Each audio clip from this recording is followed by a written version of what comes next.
Hello friends, welcome to Priya health and beauty care. இன்றைக்கி நம்ம சேனலில் மரவள்ளி கிழங்கை நம்ம சாப்பிட்றதுனால நமக்கு கிடைக்கும் நன்மைகள் பற்றி தான் ஃப்ரெண்ட்ஸ் தெரிஞ்சுக்க போகிறோம். அதுக்கு முன்னாடி நம்ம சேனலை இப்போ தான் ஃபஸ்ட் டைம் பார்த்தீங்கன்னா வீடியோவுக்கு கீழே இருக்க ரெட் கலர் சப்ஸ்கிரைப் பட்டனையும் பக்கத்துலேயே இருக்க பெல் பட்டனையும் எனேபிள் பண்ணிக்கோங்க ஃப்ரெண்ட்ஸ். அப்போ தான் நம்ம சேனலில் போடக்கூடிய அடுத்தடுத்த வீடியோ உங்களுக்கு உடனுக்குடன் வந்து சேரும். வாங்க ஃப்ரெண்ட்ஸ், இப்போ வீடியோக்குள்ளே போகலாம்.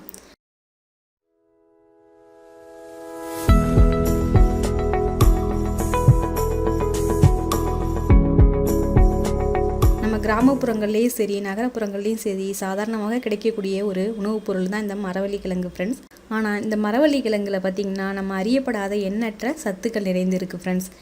பொதுவாக மரவள்ளி கிழங்குல அதிகமாக நார் சத்து நிறைந்திருக்கு. இந்த நார் சத்து பார்த்திங்கன்னா நம்ம சாப்பிட்ற உணவை நன்கு செரிக்க செய்யும். அதோட உடலில் உள்ள நச்சுக்களையும் வெளியேற்றக்கூடியது.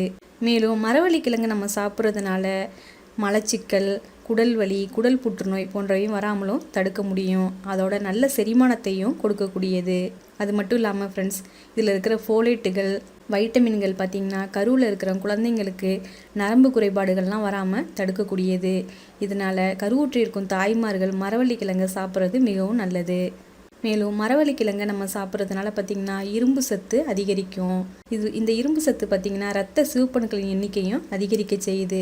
பொதுவாக இரத்த சிவப்பணுக்கள் எண்ணிக்கை குறைவாக இருக்கிறவங்களுக்கு பார்த்திங்கன்னா இரத்த சோகை நோய், அதாவது அனீமியா ஏற்பட்டிருக்கும். அவங்களாம் தொடர்ச்சியாக இந்த மரவள்ளி கிழங்கு கிடைக்கும் போது நீங்கள் சாப்பிட்றதுனால உடலில் இரத்த சிவப்பணுக்கள் எண்ணிக்கை அதிகரிக்கும்.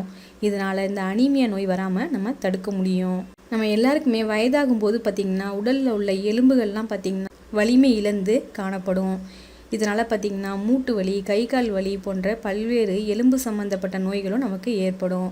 மரவள்ளி கிழங்கை சாப்பிட்றவங்களுக்கு எலும்பு சம்மந்தப்பட்ட பிரச்சனைகள் வராமல் தடுக்க முடியும். எலும்புகளுக்கு நல்ல ஆரோக்கியத்தை கொடுக்கும். மேலும் மரவள்ளி கிழங்குல பார்த்திங்கன்னா அதிகமாக கார்போஹைட்ரேட் இருக்குது ஃப்ரெண்ட்ஸ். இதனால் பார்த்திங்கன்னா உடல் எடை அதிகரிக்கணும்னு நினைக்கிறவங்க, அதாவது ரொம்ப ஒல்லியாக மெலிந்து இருக்கிறவங்க உடல் எடை அதிகரிக்கணும்னு ரொம்ப ஆசைப்பட்டுட்டு இருப்பாங்க. அவங்களாம் தொடர்ச்சியாக இந்த மரவள்ளி கிழங்கை சாப்பிட்றதுனால பார்த்திங்கன்னா உடல் எடை அதிகரிக்கும்.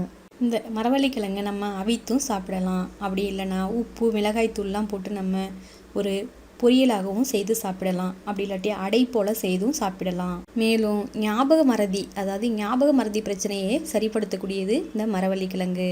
அதோட பார்த்திங்கன்னா நம்மளுடைய உடலில் நீரின் அளவை சமமாக வைத்திருக்கும். மேலும் தீராத வயிற்றுப்புண்ணால் கஷ்டப்படுறவங்க தொடர்ச்சியாக இந்த மரவள்ளி கிழங்கை சாப்பிட்றதுனால பார்த்திங்கன்னா வயிற்றுப்புண் சரியாகும்.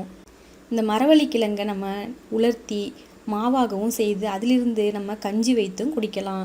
இந்த கஞ்சி நம்ம குழந்தைங்களுக்கு முதல் பெரியவங்க வரை எல்லாருக்குமே கொடுத்து வரலாம். இதனால் பார்த்திங்கன்னா உடல் நல்ல வலுவாக இருக்கும். இந்த மரவள்ளி கிழங்கை நம்ம சாப்பிடக்குள்ளே பார்த்திங்கன்னா சாப்பிட்ட பின்போ அல்லது சாப்பிட்ட உடனே பார்த்திங்கன்னா இஞ்சி அல்லது சுக்கு சாப்பிடக்கூடாது. மரவள்ளி கிழங்கு தன்மையால் நம்ம உடலுக்கு விஷமாக மாறிடும். இதனால் இஞ்சி, சுக்கு மட்டும் நீங்கள் தவிர்த்துடுங்க. இந்த வீடியோ உங்களுக்கு பயனுள்ளதாக இருக்கும்னு நினைக்கிறேன் ஃப்ரெண்ட்ஸ். இந்த வீடியோ உங்களுக்கு பிடிச்சிருந்துச்சுன்னா உங்கள் ஃப்ரெண்ட்ஸுக்கும் ஷேர் பண்ணுங்கள். மறக்காமல் நம்ம சேனலை சப்ஸ்கிரைப் பண்ணுங்கள், லைக் பண்ணுங்கள், கமெண்ட் பண்ணுங்கள். Thank you friends.